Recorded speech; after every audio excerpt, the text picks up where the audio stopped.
तो बच्चों आज हम पढ़ेंगे कक्षा 9वीं के गणित विषय के ब्रिज कोर्स का अधिगम परीक्षण बीजीय व्यंजक, जो कि आपकी बुक के पेज नंबर 84 पर है। और इसके बाद आने वाले समय में कक्षा 9वीं और 10वीं की गणित बहुत ही सरल तरीके से हम लोग पढ़ने वाले हैं। तो आप हमारे चैनल को सब्सक्राइब कीजिए, जिससे कि आपको वीडियो के नोटिफिकेशन तुरंत मिल जाए और आप गणित को अच्छे से कर सको, और बाकी विषय के भी वीडियोस पे उपलब्ध रहेंगे। तो चलो बच्चों, अब शुरू करते हैं। प्रश्न पहला, चरों व अचरों और अंक गणितीय संक्रियाओं का प्रयोग करते हुए बीजीय व्यंजक प्राप्त कीजिए। तो यहाँ पे बच्चों वैसे ही सवाल है जो हमने इसके पहले वाले वीडियो में करे थे, बीजीय व्यंजक वाले सवाल है जो हम आसानी से कर सकते हैं। तो देखो हम करेंगे तो आप अच्छे से समझ जाओगे। तो यहाँ पहला दे रखा है संख्याओं x तथा y के योग का आधा, है ना। तो यहाँ पर क्या दे रखा बच्चों, x तथा y के योग का आधा, है ना। तो यहाँ x और y तो हमें दे रखा, तो हमने लिख दिया x, ठीक है, x और y के योग, योग मतलब जोड़ होता है ना बच्चों। तो x का और y का योग मतलब x और y का जोड़, ठीक है, x और y का जोड़ कर दिया हमने। देखो संख्याओं x तथा y के योग का आधा, ठीक है, तो ये तो हमने इनका जोड़ कर दिया। अब इसके योग का आधा, आधा मतलब 1/2, है ना। ये हुआ कि आधा तो 1/2, है ना। इन दोनों के योग का आधा करना हमें, है ना। इन दोनों के योग का, संख्या x और y के योग का आधा, का मतलब गुणा। का मतलब हमेशा होता है गणित में बच्चों, अधिकतर जब का लिखा होता है तो वहां पे हम अर्थ लगाते हैं गुणा, ठीक है। तो x और y के योग मतलब जोड़ का आधा।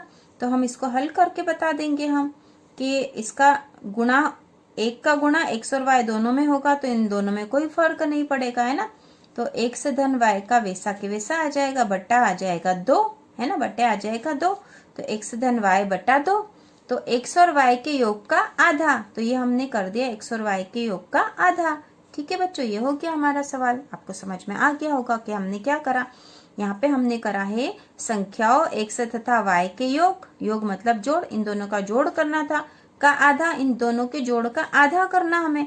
आधा मतलब होता है 1/2, ठीक है। तो हमने x धन y, इसका एक का गुणा इन दोनों में कर दिया, और ये बट्टे में तो 2 आ ही जाएगा। तो x का इन दोनों में करेंगे तो ये यही संख्या आएगी, है ना। तो x धन y बट्टे 2, ठीक है। उसी प्रकार अगला जो प्रश्न है संख्याओं p तथा q के गुणनफल का आधा।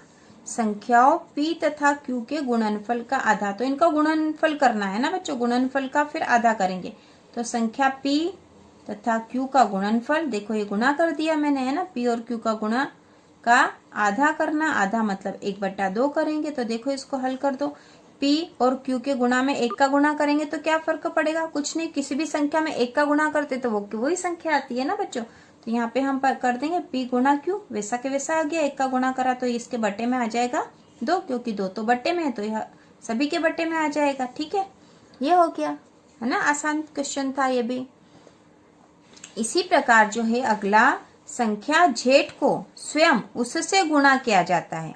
संख्या z को स्वयं, स्वयं मतलब खुद, उससे गुणा किया जाता है। तो देखो बच्चों z का गुणा z में, है ना। संख्या z को स्वयं उससे गुणा किया जाता है, मतलब z का गुणा z में ही करना है ना, z का गुणा z में ही करना है। या फिर हमें इससे ऐसे भी लिख सकते हैं z का वर्ग। कभी भी ऐसा वर्ग लिखा हो, इसका मतलब ही होता है z गुणा z, उसी संख्या का 2 बार गुणा, है ना। तो संख्या z का स्वयं उससे गुणा किया जाता है, तो ये हमने कर दिया, है ना। तो ये हो गया हल। उसी प्रकार अगला प्रश्न है बच्चों, संख्याओं a तथा b के गुणनफल में से उसके योग को घटाना। संख्याओं a और b के गुणनफल, तो बच्चों देखो पहले a और b का गुणनफल मतलब गुणा, a और b के गुणनफल मतलब a और b का गुणा में से उसके योग को घटाना। किसके योग को घटाना है, a और b के। तो a और b का योग कैसा होगा, देखो बच्चों a और b का योग होगा a धन b, है ना। a और b का योग क्या होगा, a धन b, है ना। a और b का योग कर दिया हमने, a और b का योग। तो संख्याओं a तथा b के गुणनफल में से उसके योग को घटाना, तो ये उनका तो गुणनफल हो गया। अब इसमें से घटा किसके क्या देंगे, a और b के योग को घटा देंगे हम, है ना बच्चों। यहाँ कोष्टक में इसलिए लिखा मैंने क्योंकि a और b का योग हमें करना है यहाँ पे, और जब इन दोनों का योग हो जाएगा फिर हम इसमें से घटाएंगे, है ना। और यहाँ पे भी ए और बी का गुणा करेंगे। जैसे मान लो यहाँ संख्या दे रखी हो, मान लो यहाँ संख्या दे रखी हो 2 गुणा 3 के योग के गुणनफल को 2 और 3 के योग में से हमें घटाना है ना, 2 और 3 के योग में से हमें घटाना है। यदि इस तरह से है ना, यही दे रखा हमें, इसी तरह के दे रखा, तो यहाँ पे क्या होगा बच्चों, पहले इन दोनों का गुणा होगा, तो 3 और 2 का गुणा होगा 6, और यहाँ पे इन दोनों का जोड़ होगा, इन दोनों का जोड़ हो गया 3 और 2 का 5, तो 6 में से 5 घटाया तो 1 आ गया है ना। ये एग्जाम्पल मैंने आपको बता दिया है इस तरह से। तो यही यहाँ पे बता रखा हमें, यही बोला है कि संख्याओं ए तथा बी के गुणनफल में से उसके योग को घटाना, तो गुणनफल में से योग को घटाना है, यहाँ पे इस तरह से करेंगे। अब प्रश्न नंबर जो 5वां दे रखा है, 10 में से y तथा z के गुणनफल को घटाना है ना। किस में से घटाना है, 10 में से घटाना है, ठीक है। तो 10 में से घटाना है, y तथा z के गुणनफल को घटाना है ना। y तथा z के गुणनफल को, y और z का गुणनफल क्या होगा बच्चों, y और z का गुणनफल, ये रहा, गुणा कर दिया इन दोनों का, है ना। y और z का गुणनफल का मतलब है कि y और z का गुणा करना था हमें, तो ये हमने गुणा कर दिया y और z का। तो 10 में से y और z के गुणनफल को घटाना है ना। तो y, पहले y लिखेंगे हम, ठीक है, y गुणा z, y और z का गुणनफल हो गया, इसको किस में से घटाना है, 10 में से। तो हमको यहाँ पे बच्चों कुछ करने को नहीं था, यहाँ केवल इस तरह से बीजीय व्यंजक ही बनाए हमने कि यह यदि ऐसा हो तो हम किस तरह से लिखकर बताएंगे। हमें ये समीकरण जैसा जो है, समीकरण जो है इस तरह के लिखना आना चाहिए। जब हम ऐसा लिख पाएंगे तो हम आगे के सवाल भी कर पाएंगे, क्योंकि हमारा ब्रिज कोर्स था। क्योंकि जब 9वीं का कोर्स आएगा बच्चों तो उसमें इस तरह के प्रश्न आने वाले हैं, और यदि आपको ये सवाल आ जाएंगे तो वो भी आसानी से आ जाएंगे।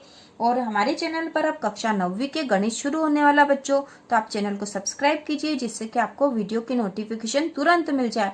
और गणित में जब हम शुरू से सवाल करते रहेंगे तो हमें गणित अच्छे से आ जाएगी, क्योंकि 9वीं की गणित के आधार पर ही 10वीं की गणित भी बनती है। जब आपका आधार मजबूत हो जाएगा तो आप आगे भी अच्छे से कर पाओगे। अब इसी का जो प्रश्न नंबर जो दूसरा है बच्चों, देखो, x बराबर 1 के लिए व्यंजक मान ज्ञात कीजिए। तो x बराबर यहाँ पे दे रखा बच्चों, x बराबर क्या दे रखा, 1, तो यहाँ पे x धन 4 दे रखा, तो x की जगह हम क्या रखेंगे, x की जगह क्या रखेंगे हम, 1 धन 4 हो गया, है ना। x की जगह हमने x का मान रख दिया, है ना। व्यंजक का मान ज्ञात करना था, तो x की जगह हमने x का मान रख दिया, तो 1 लिख दिया यहाँ पे x की जगह, तो 1 धन 4 बराबर हो गया 5, ठीक है। ये हमने हल कर दिया। उसी प्रकार नीचे भी दे रखा 4x ऋण 3, तो 4 लिख दिया, x की जगह क्या रखेंगे बच्चों, 1। देखो बच्चों 4x लिखा है, मतलब 4 का गुणा है x में, है ना। ये मैंने पहले बताया था कि इन दोनों के बीच में निशान नहीं, मतलब इन दोनों का क्या होगा, गुणा होगा। तो x की जगह हमने 1 रख दिया है, फिर ऋण 3, है ना। अब इसको हल कर लो, 4 का 1 में गुणा करा तो क्या आया बच्चों, 4। आप नीचे भी लिख सकते हो ना, 4 का 1 में गुणा करा तो 4 आया, ऋण 3, 4 में से 3 घटा दिए तो कितने आ गए बच्चों, 1। कितने आ गए बच्चों, 1। तो इस तरह से प्रश्न नंबर दूसरा भी पूरा हो चुका है।